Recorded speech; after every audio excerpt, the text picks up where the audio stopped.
I'm Becky L. McCoy, and you're listening to Stories of Unfolding Grace, the podcast about grace during unexpected times. You'll hear from real people dealing with hard stuff, and I hope you'll feel encouraged that you can bravely live through hard stuff too.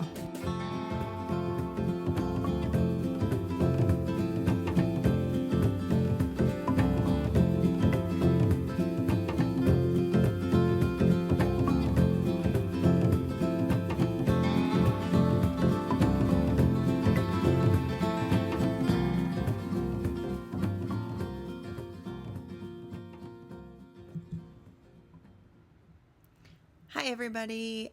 So, surprise, I'm doing something a little bit different today. You were supposed to be hearing from Robin Chapman, and I promise that you'll get to hear her episode next week.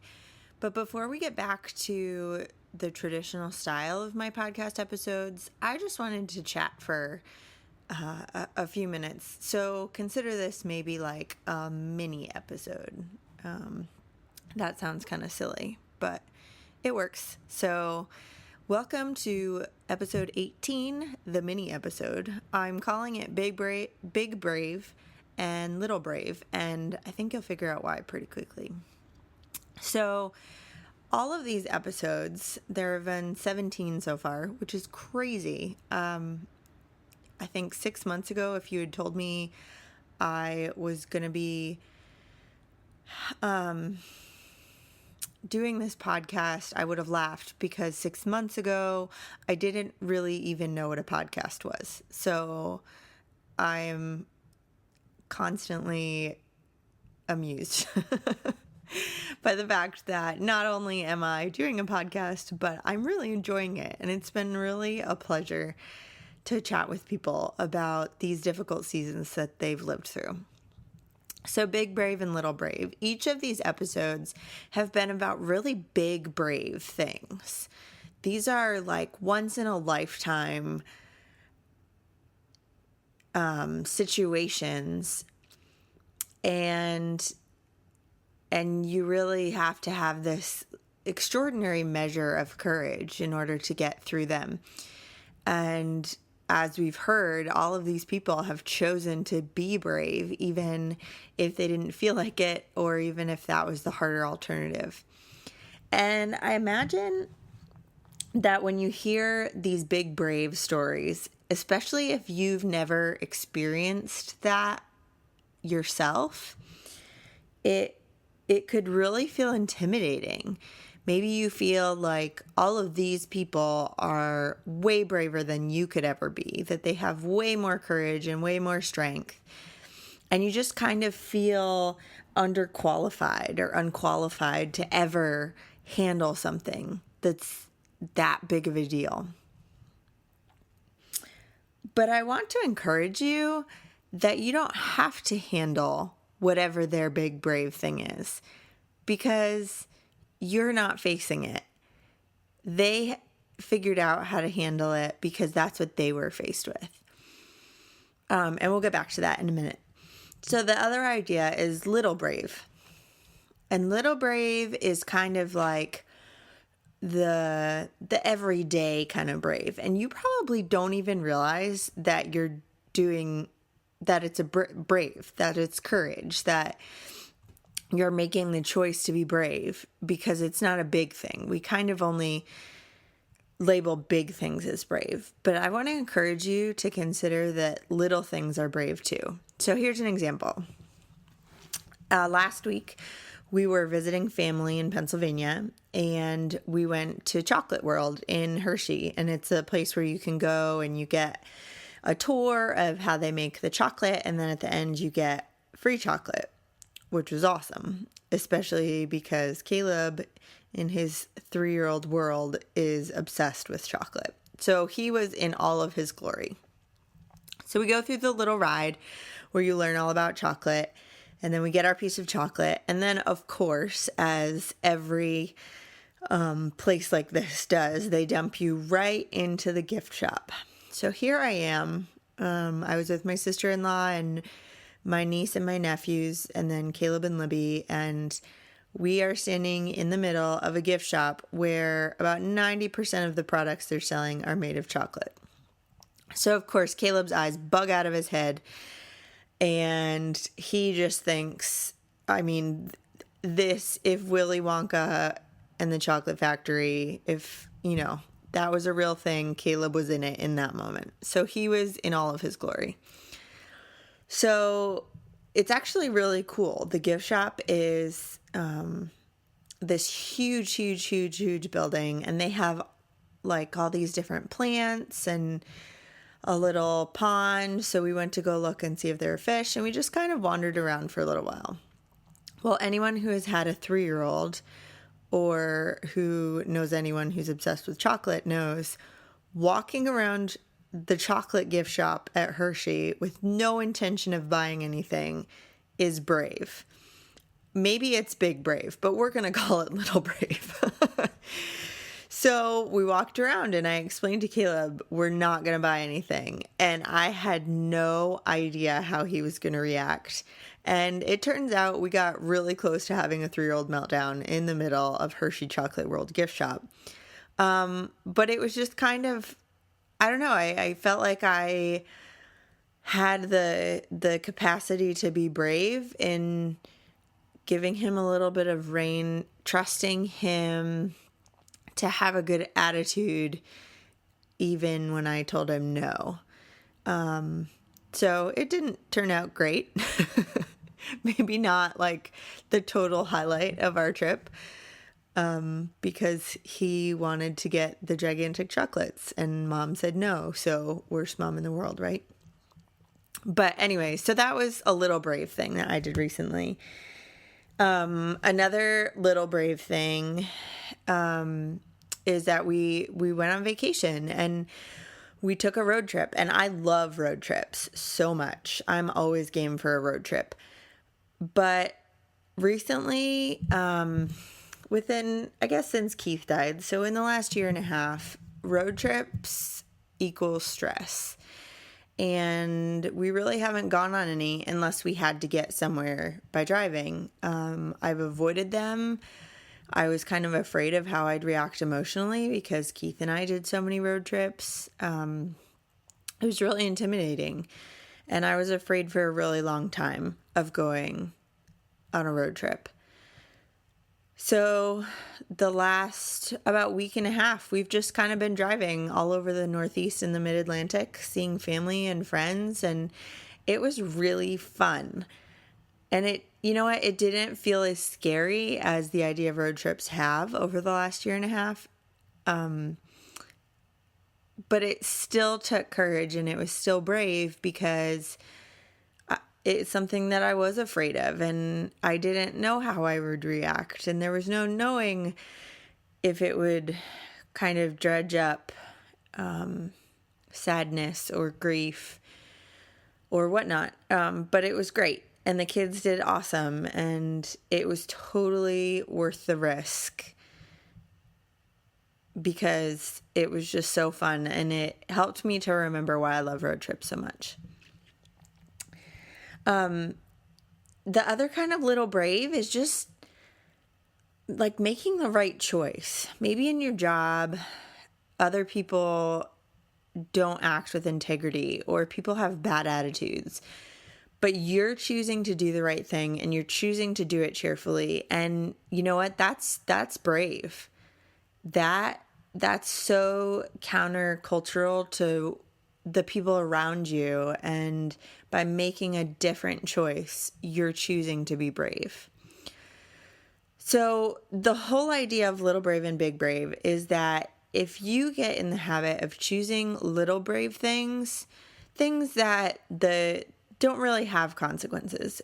We could have shot out of Hershey without going through the gift shop, and that would have been fine. We could have not gone on a road trip and that would have been fine. It's all these little brave choices. You could not stand up for something that you believe in at work and maybe you'll be disappointed in yourself, but it's not kind of like a make or break situation. But if you do stand up for yourself, you're creating a habit of choosing to be brave, even when it's uncomfortable. And then these big, brave opportunities come along, and they're not usually things that are necessarily exciting. Often they're things full of struggle and challenge and difficulty, and you probably will feel completely overwhelmed and inept. But because you've created this habit of doing all these little brave things, you're ready for that big, brave thing. So if right now you feel like big, brave things are too much and you can't do it, just start with the little things. Do a little brave thing today. I mean, maybe it's just calling and saying hi to someone you haven't talked to in a long time. Maybe it's maybe it's making a change in your life that you've been wanting to, and you're just a little nervous about what's going to happen. You can do it. Just try one little brave thing and see what happens. And then try one more little brave thing, and then one more little brave thing. And if you just keep doing the next brave thing, the next little brave thing, just do the next thing, then all of a sudden you've become this brave person who chooses brave consistently. So let me just leave you with this one last thought. If you are consistent in choosing little brave things, then when the big brave thing comes around, it's not going to feel so big anymore because you're in the habit of doing the next brave thing. And when you're only focused on the next brave thing, you can't see the size of the problem in front of you. And I'm going to tell you that when you're dealing with those big, brave things, those challenges that are overwhelming and will weigh you down, if you're just focused on the next thing instead of the size of the problem, you will do it. I'm so thankful for everyone who has stopped by on Facebook or sent me emails in sharing your brave stories. It is really an honor to hear your stories and to help share stories. I don't know. It's just so special. It really, it's a privilege. And I really hope that we can continue to develop a community of people who choose to do brave things. So after the break, I'll come back and I'll share the answers to my fun questions. And this will have been a shorter episode than all the others. All right, see you after the break.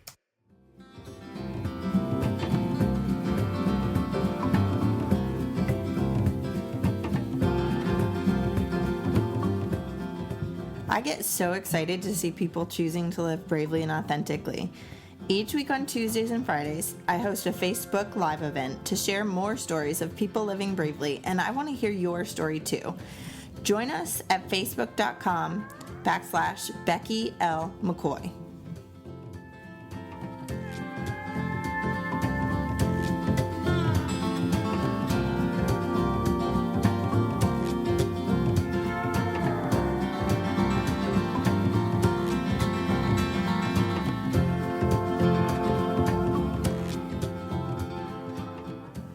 I can only share so much with you here on the podcast, but you can read my story and learn more about living bravely and authentically at my blog, BeckyLMcCoy.com.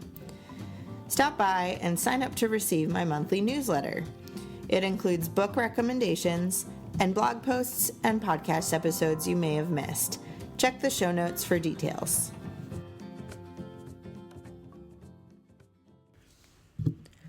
Okay, so the fun questions. What am I loving right now? Well, I'm loving being home because we've just been away for a week and a half. But really, I'm loving the show Newsroom. I know I am totally behind the 8 ball on that, but that's pretty normal for pop culture things for me. But it's on Amazon Prime. And I don't know, I love it. I love that it follows the current events of when it was currently on the air. And it just shows all of these different major historical moments from the perspective of the people in the newsroom. And it's just fascinating because that's something I really know nothing about. So I feel like even though it's a completely fictional show, it's just a peek into something that's so different from my daily life. So that's what I'm loving. Food that I'm loving right now.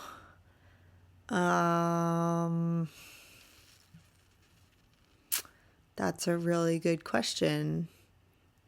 Oh, we went to IKEA yesterday and got some of their cinnamon rolls. And those are really good. I'm a sucker for cinnamon rolls, especially Pioneer Woman cinnamon rolls. But for someone else having made them, the IKEA cinnamon rolls are pretty good. That was really delicious. And I had really good BLT for dinner last night. So basically, I think my answer is usually whatever my most recent meal was. Yeah, especially if it has cilantro in it. I love anything with cilantro. Okay, what am I doing to take care of myself? I am trying to surround myself with things that make me feel really relaxed and feel I can't quite think of how to put it. Just things that I look at or see or touch or hear that just kind of embody beauty. Whether it's a really nice smelling candle or some fresh flowers or a shirt that I look at and I feel like it just speaks to me, or music or a podcast or I don't know, just being surrounded by things that I really enjoy helps me to feel much more relaxed and to be able to have a lower stress level and get done what I need to get done, but then also just take time to be in the moment and enjoy life. So that's what I'm doing to take care of myself.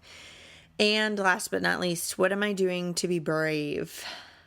I am getting ready to go to a conference for writers in about 3 weeks, and I am terrified. I have no idea what to expect. It's going to be a lot of people, none of whom I have met in real life. A few that I've become friends with through writing groups and whatnot online, but man, it is just so intimidating to go. I still kind of feel like I'm a fake writer, and maybe you're rolling your eyes at me for saying that, but this is something I started writing as therapy and just purely for me, and now taking this step to be a writer and not just to write for myself is really intimidating and scary. So I'm going to take some of my own advice and just do the next little brave thing, which is probably figuring out what I'm going to wear and reminding myself of what to pack and what the schedule would be like for the weekend. So that was a random little episode, and I hope you enjoyed my crazy ramblings on. And I hope that you feel encouraged that you can be brave too. I'd love to hear your story of how you're being brave right now. Send me an email, info@beckylmccoy.com, or find me on Facebook, Twitter, Instagram, pretty much every social media at Becky L. McCoy. And I really look forward to hearing your stories. Sign up for my newsletter so that you don't miss any other little bravery tidbits, or I think I'm going to start adding just some reflections on the past month in each newsletter. So I look forward to hearing from you. Have a great week, and next week you'll hear from Robin Chapman.